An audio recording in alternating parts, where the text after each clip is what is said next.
하나님의 크신 구원의 이야기가 끊어지고 있습니다.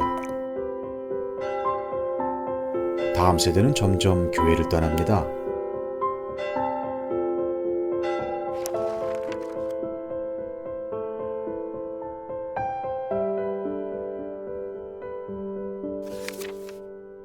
모든 사람에게는 자신만의 이야기가 있습니다. 개인의 꿈, 가치, 비전. 그러나 사실 그 이야기는 각 사람을 둘러싼 세상의 더 큰 이야기와 밀접하게 연결되어 있습니다.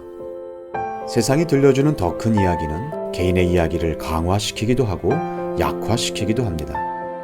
지금 교회에서 아이들이 하나님의 이야기를 정기적으로 듣고 있다 하더라도 그 아이를 둘러싼 세상이 전혀 다른 이야기를 계속해서 들려준다면 아이 속의 하나님의 이야기는 점점 사라지게 될 것입니다.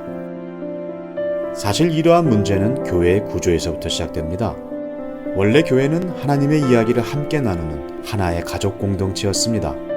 그러나 시간이 지나면서 현대 교회에는 전문화된 부서가 생겨났고 다음 세대와 부모 세대는 각자의 장소에서 따로 떨어져 예배하며 서로 다른 이야기를 듣게 되었습니다.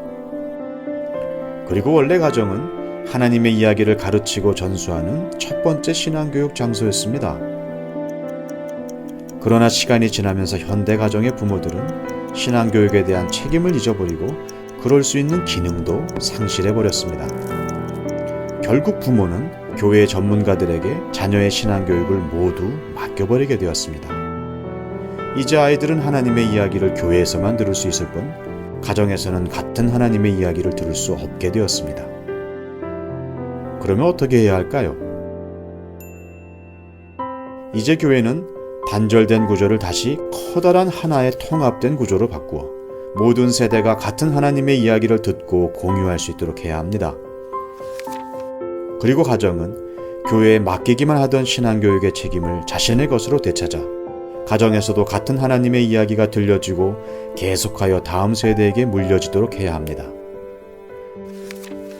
하나님이 처음 의도하신 디자인대로 가정과 교회가 함께 협력할 때 아이들 속의 이야기는 하나님의 이야기로 다시 쓰여질 것입니다.